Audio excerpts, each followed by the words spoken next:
And we are joined today by Thomas Stangowitz. And Thomas, I'd like to thank you for joining us. And first thing I'd like to ask is your official title with Synergy. I know it's a long handle. I am an insurance representative with Credential Financial Strategies, Inc., and an investment advisor with Credential Securities.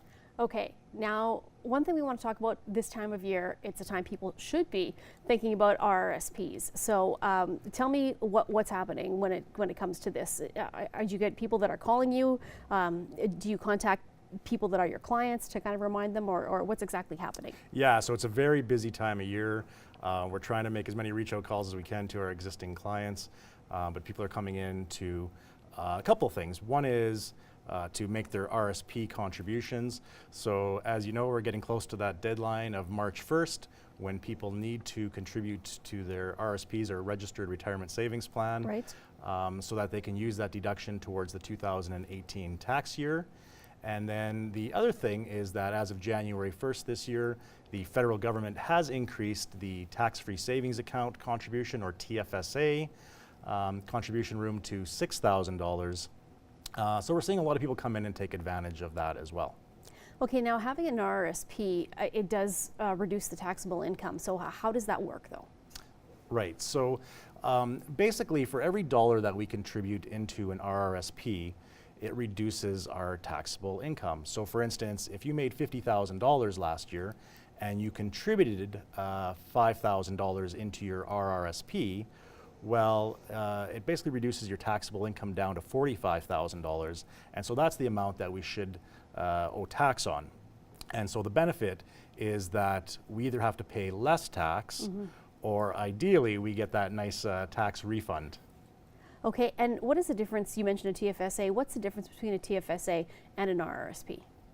So with a TFSA, when we contribute into them, we don't get that tax deduction like we do with an RRSP.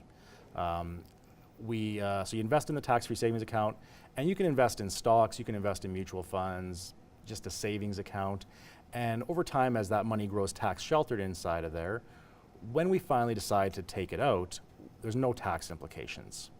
Whereas with an RRSP, when we contribute, we get that tax deduction, can still invest in the same things, but when we go to retire and we pull that money out of there, it counts as income for the year that we withdraw it, and it's 100% taxable. Right, okay.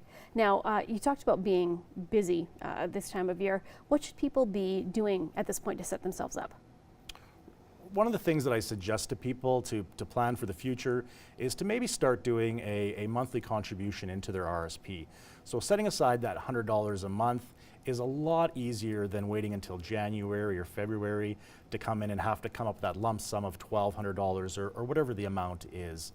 Not only because it's harder for us to come up with that lump sum of money, but we also have a lot of bills that are coming in this time of year. So maybe we've got that credit card bill from our Christmas shopping, or maybe we're wanting to take a bit of a winter vacation and we have that expense. So always much easier to just sort of do those little amounts throughout each month.